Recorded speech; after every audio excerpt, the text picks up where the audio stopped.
doing? Hello, everyone. And I can't resist like in another voice, right? Like, hello, everyone. Hello. Thank you for coming to RJ Julia. I'm Michael, event host here with the store. Tonight's an event that we've really been looking forward to for a number of reasons, but that's an exciting opportunity to share our space with all of you, with wonderful artists, as well as our friends. And I think anyone who's been to the store before, I think is aware that RJ Julia is a pet-friendly bookstore. So if you haven't been here before, feel free to stop in anytime with your friends. I think some of you were interviewed already by Reed, so we're excited to see that. Tonight, we'll have a chance to spend an evening with Aliza Eliazarov and co-author Edward Doty. Her collection, The Best Dog, is here, and she's here. They're here. They're both here. This is a gorgeous, heartwarming, and comedic collection of pup portraits and stories celebrating the enduring bond that we share with our dogs. Aliza is an award-winning photographer and author of On the Farm as well, which we also have available for purchase. So if you like the pictures of the dogs, but you want to branch out, we have that for you as well. Her work has been recognized by the New York Times, Washington Post, The Atlantic, and Rodale Institute, among others. She was the lead photographer for BarkBox, and her work graced many issues of Modern Farmer. In 2021, Aliza had the great honor of being selected as a United States postal artist for the heritage breed Forever stamps. Maybe you've seen some of her work before. And Edward is a photographer and co-author of The Best Dog. So for the event tonight, we'll have a presentation. We'll have maybe some time for any questions you might have from the audience. And then, of course, after the event, if you purchase a book, Aliza will be taking photos of the dogs just on the other side. You can see the area from here. But we also, to make mentions, we have copies of the book available at this register, but also at the other register. So if things get lined up or busy in here, feel free to pop over to the other side and then come back. And I think we should be able to get through everybody. They're all already signed. And yes, all of the books are already signed. We wanted to make more time for being able to take the photographs out. Without any further ado, here to talk more about herself, about her life, about this project, and more about the event tonight. Aliza Eliazarov. Oh, I almost out Eliazarov. There we go. Thank you. I don't even know. Thank you all for coming. Thank you, RJ Julia, my mom's favorite bookstore. One of the best bookstores ever. It's so exciting to be here. I feel like I've arrived to be able to give a talk at the RJ Julia.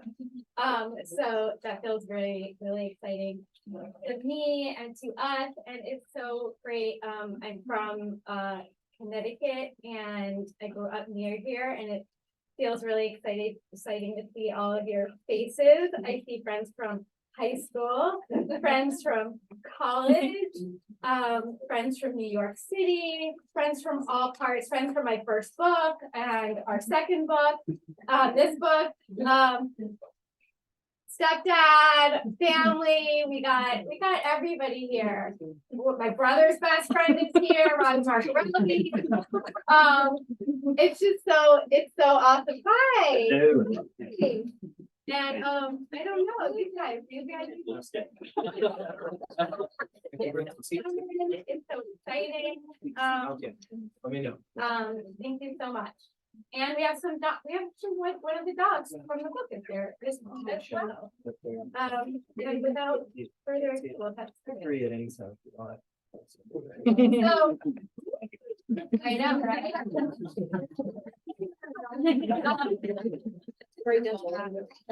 The idea for this book crystallized in the depths of the pandemic lockdown.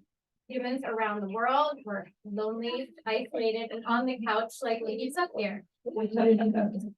Folks sought out companionship in record numbers. And so did we. On December 7th, 2020, we drove to Stonington, Connecticut to adopt Ducky, a border collie puppy from Kentucky, rescued along with his very sick litter and brought north, where he was fostered on a small farm by a wonderful family. Family's here. We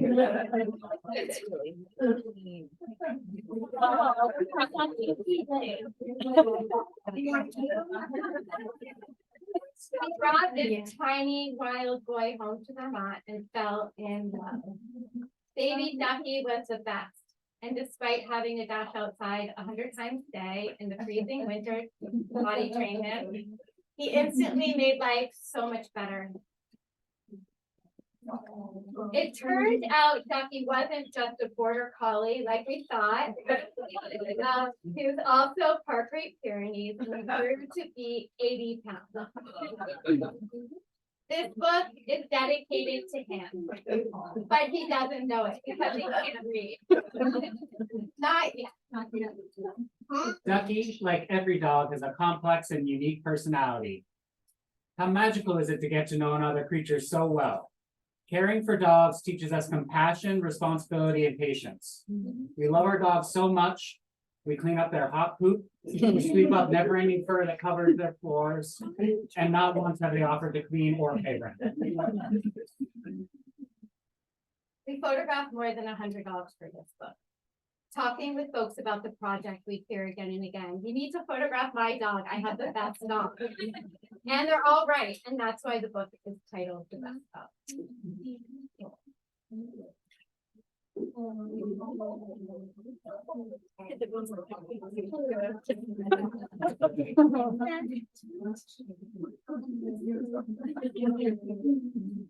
Oh, okay. We fell for everyone.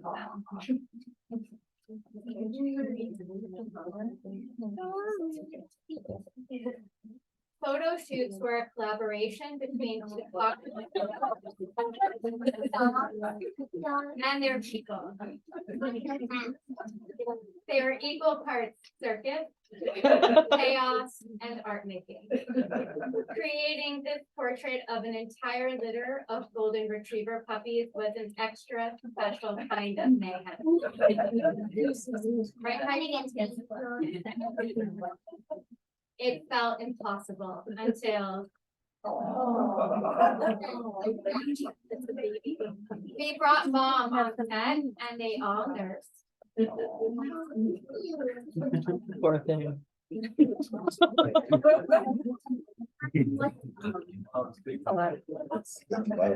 Oh my God.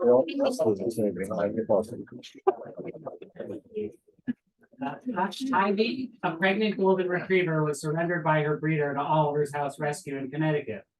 She was tired of being a birthing machine, and this photo says it all. We don't know how many litters she was forced to carry, but this would be her last one.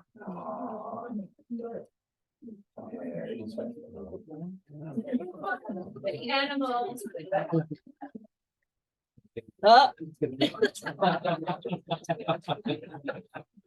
We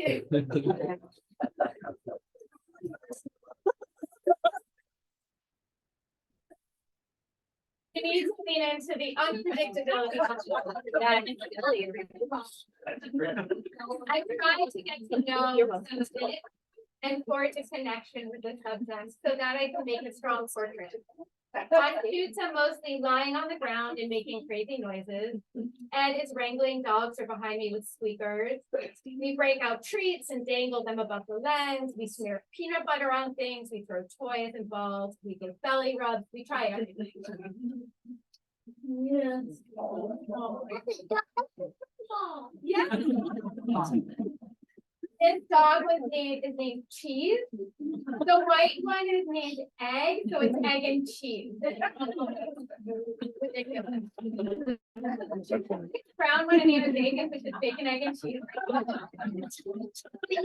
So working with Cheese was like photographing a squirrel. It was just like pooping everywhere, left no brain. It was just like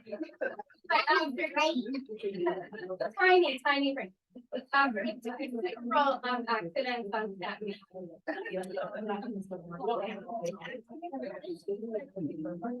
Because of the pandemic, the making of this book was postponed. Eventually, we just had to start shooting, and we began reaching out to dogs we knew and started with Duffy's friends. This is Bearsy. This is not his buddy Bearsy. The friendly mayor of Tilton Ave, he parades down the block flanked by 3 cat bodyguards, stopping to visit every neighbor along the way. Rumor has it, he's easily bribed with treats. We also asked our new Kittery friends to take part in the project. These are Priscilla's boys, Ken and Robbie. They were rescued from the side of a highway in Virginia and transferred up north. She adopted this bonded scruffy pair from the New Hampshire SPCA, and they've been living the good life with her ever since. Inseparable brothers with low tide breath. Apples is on Prozac, Teddy eats his emotions. Apples barks at everyone, Teddy is needy.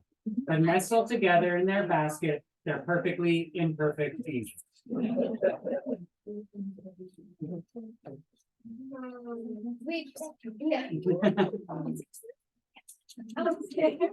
try to call out on the Kittery community Facebook page. The community Facebook pages are like the Wild West, and who knows what's gonna happen. The response was tremendous. Here we are photographing Maggie and Betsy Wish. The 2 kayak out to deliver cookies to the 3 well experiment.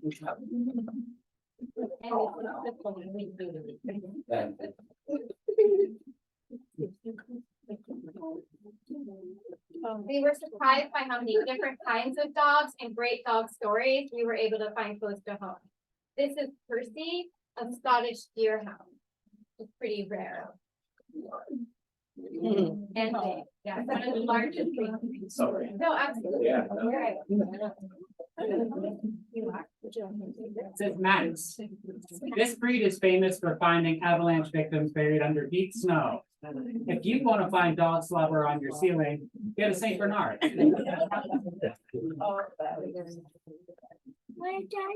We met dogs who were rescued from around the world. Wahala is a Nigerian street dog. Rigby, Chinese village dog, who was rescued from the meat trade. And Buddy, an Indian street dog. Yoshi, an Anguillan pot cake. And Tazi, a Guambuni dog. When it felt safe, we did travel to different locations. This Basset Hound lives in Pennsylvania.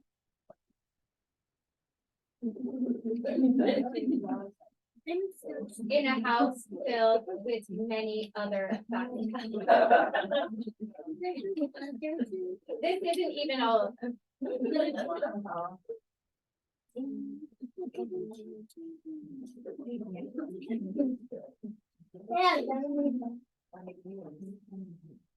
We reached out to specific dogs with remarkable stories like Eddie. Just 2 days after being adopted, she saved the native community farm, the lives of many animals, and 3 humans from a fast-moving fire that broke out in the middle of the night. She's a real-life hero, though. We photographed dogs who live with humans whose work centers around animals. Cy Montgomery has been writing about animals for decades, and it turns out she lives only an hour away. We reached out to her and she said, come over. So we did, and we met her best dog, Thurber. Thurber doesn't want to grow up to be an author like his parents, Cy and Howard. He doesn't want to write books about animals or architecture. Born with one blind eye, he can't do the herding work he was bred for. But that's okay. He doesn't want to do that either. Thurber wants to sing his heart out to his favorite songs. He wants to run like the wind with his friends. And he wants to play fetch. He really wants to play fetch. Can someone, anyone, please throw the stick? So remember how we said that Thurber loves to sing along with music? Well, we have evidence. Thurber also has a favorite instrument. Can anybody guess what Thurber's favorite instrument is? Does anyone want to guess? You might not be able to guess. What could it be? You don't know. Does anybody want to guess? Clarinet. Good guess. Big Bunny, what do you think? Ukulele. Ukulele. That's good. Trumpet. Good guess. No, it's the oboe.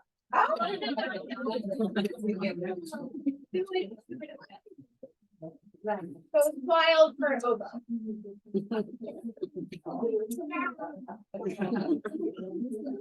We did also include some great working dogs.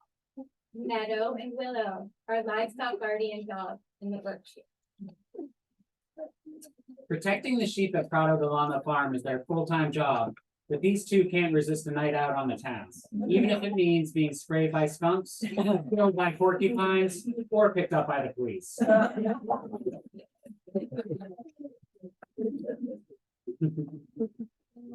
Delta, a die-hard conservationist, is better at her job locating endangered wild wood turtles than any human scientist. Paid in games of fetch, she's always willing to us over time.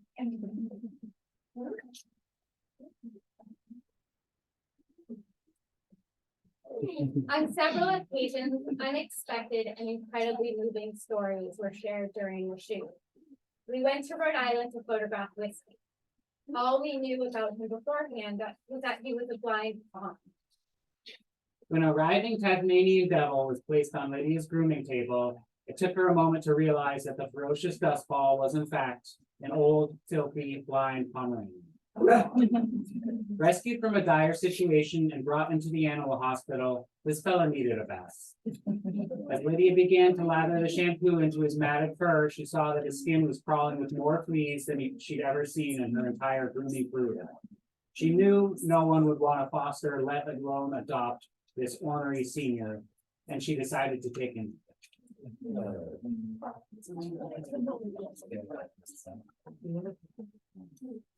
Back home, the sightless Tom walked into furniture and walls like he was drunk, so Lydia named him Whiskey. The two began working on voice commands and creating a safe space. Knowing that he'd been living in severe and unnecessary pain for years, Lydia and her vet made the critical decision to remove Whiskey's eye. After the surgery, Whiskey was a changed dog. To everyone's surprise, once pain-free, he was no longer aggressive. He strutted around with confidence and greeted Lydia with spins and tip-taps before melting into her arms and licking her face. Now that he loves getting brushed, Lydia dotes on him with fancy, funky, dyed hairdos. That's right. Lydia has her own eye issues. She was diagnosed with diabetic retinopathy years ago, and the disease has progressed. Witnessing Whiskey's transformation and his ability to adapt and flourish has given her the courage to deal with the possibility of losing her own sight. Sitting in the doctor's chair, she repeats her mantra, "If Whiskey survived this, so can I."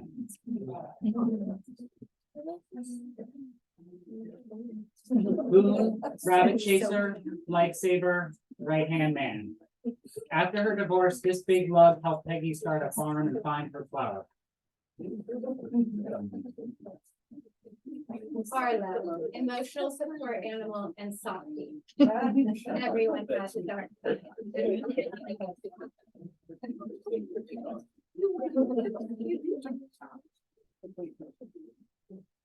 All dogs like Britta here live in the present, something that many of us anxious humans struggle with. It's one of the many, many ways dogs help our well-being. Britta wants you to pause for a moment.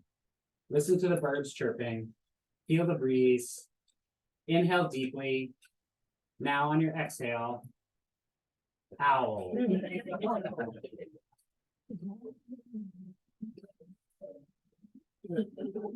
Words are insufficient when it comes to love. Maybe it's just easiest to say, I have to say.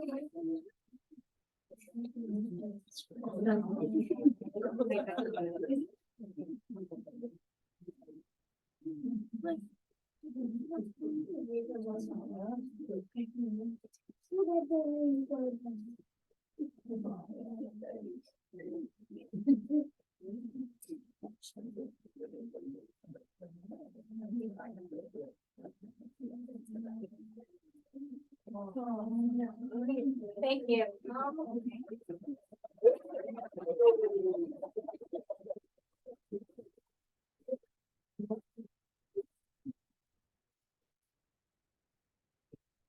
Would you like to have a time, like, if you have questions? Yeah, if you have questions about the book, about photography, anything like that,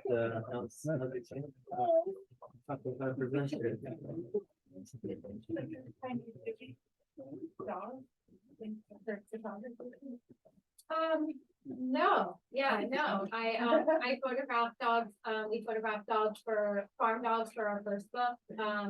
I spent, years photographed as an in-house photographer for Bark Box, so I photographed dogs every day for years. And then. So what jobs did you name? Oh, Ducky, we got Ducky because of a duck, because of their duck, her duck, their duck. Melissa and Lindsay's duck have a therapy duck named LA, the therapy duck, who was in our first book. And, when, our first book came out, it was in the middle of COVID, so we couldn't go on book tour. So we did an on the farm book tour for the animals, and we traveled around to the farm reading to the animals. And we went back there, and we were like, we're looking for a dog. We really want a dog. We really want a dog. They're huge foster people in the foster community. They have a ton of dogs and we foster a lot. So they gave us a call a few weeks later and said, we're fostering this really great dog. And we jumped in the car and drove to Stonington, Connecticut and got Ducky. And then we named him Ducky as an homage to their dog. Their dog. Oh, yeah. Anyone else? How did you pick the dog for the cover? Oh, that's a great question. I think that, well, I love the serious, the straight face with the spit bubble. It's just like the deadpan with the spit bubble. I think it was just really funny to me, funny to us. It just worked for some reason. And he's a nice compact size that fits well on the. Yeah. Stop. Yeah, I mean, by figuring out the cover, it takes a team to make a book, and we have our book designers and editors at 10 speed, and they go through several rounds and drafts of and pages and we go through typeface and different fonts and different design and different aesthetics and different layouts and different cover options. And then people at 10 speed vote on their favorites and we vote, and I ask everyone I know, and it becomes like this, it's a whole thing. It's a whole thing. Yeah, it's a whole process. Yeah. So how many dogs did you go through? Oh, yeah, I think over 100. Yeah. How many did you end up with? There's about 100. Close to 100. Okay. Yeah. Over 100 photographs. Well over 100 Is photographs. that like the hardest thing to narrow it down? Yeah. Okay. That's the hardest thing is to kill your darlings. And now, even now, I've been going through the outtakes and the edits, and I'm like, oh, I really love that one. Maybe we should have used that one. Yeah, it's always really hard. And we did have some dogs that we had come in for photo shoots that were obviously uncomfortable. So as soon as we can tell that they're not into it, we just end up we always want to keep them comfortable and happy. So some of them kind of self-selected out. Yeah. Is it, why do you think they were on? I'm sorry.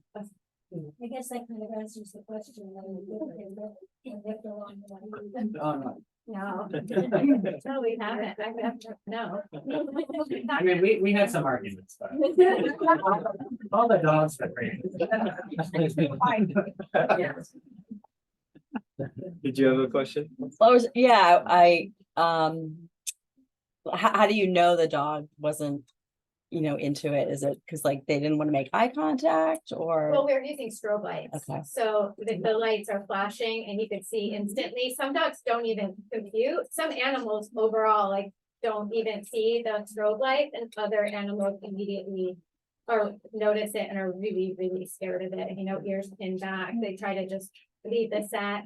And we try to always, like, we'll practice where we'll flash the strobe and we'll treat, flash, treat, flash, treat to kind of desensitize them and get them used to the set and be like, this isn't a scary thing, you're gonna get a treat. And sometimes that kind of works and they settle into it, and the people, the dog and their person will sit on set and they'll just like calm them down a little bit to see, get them comfortable, know it's a safe space. But sometimes they're just scared and then it's over. What's your top, tricks for tricks, maybe is the right word, for photographing the dog? Yeah. You know, things to get them Yeah, engaged. absolutely, Yeah. yeah. So, well, the first thing is you need to get your dog well lit. To get a good photo of your dog, especially a dark dog, you want to get good lighting. So photograph them outside, get near a window light, move your lamps around, buy a utility light, get somebody to shine their flashlight from their phone on your dog, instead of using an on-camera flash, and getting their attention. Everything, ice squeakers, treats above the lens, saying their favorite thing. Do you want to go to the sock? Do you want to whatever their favorite word is? And I make a lot of joy, you know. You can use that with Oh yeah, we always spend a lot of time trying to connect with every animal we photograph, yeah. So that's how getting to know the animal is how you get a good photo of the animal. You spend time with the animal, you talk to their human, and like through that conversation, you get we interview every person we photograph, we interview to get their story and to learn about the dog. So it all kind of fills out and you get this idea of what this dog is like. Oh, this dog is timid, this dog is like this, or the sock thief, or whatever, you know, super confident and friendly and mayor, you know, whatever, food obsessed, ball obsessed. And you try to capture that in a photo. I'm always trying to capture their personality or something about the dog in my portraiture, always. Yeah. How many photos, like on average, would you say, like during a session you take of one particular dog per session that you then pick one single winner? Well, a photo shoot could last 20 seconds or 20 minutes, depending on how comfortable the dog is on set. So if it lasts 20 seconds, I may not have a big selection to choose from. But if I get a solid half-hour session out of the dog, I'll have hundreds and hundreds of photos. Yeah. Because I'm shooting digitally, we try all these different things and, we see what works. Yeah. I'm interested, any upcoming projects you'd like to talk about or anything you have your sights set on in the future? Well, it was pitched, a friend pitched that our next project should be the worst cat. I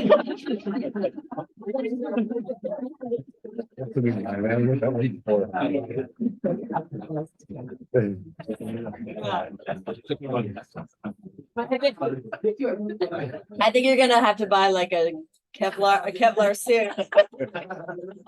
Oh, yeah.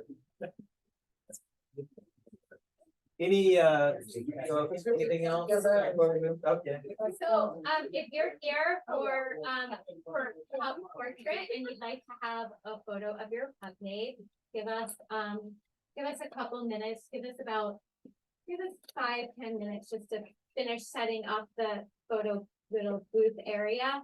And then we'll kind of try to make it somewhat organized in a way that kind of, maybe the dogs go through this way and you leave that way. Yeah, we can open the door there, so. And if you, all books are fine, but if you want us to specifically inscribe a book, you could bring it up to us and we can do that for you. And I don't know, thank you so much for coming.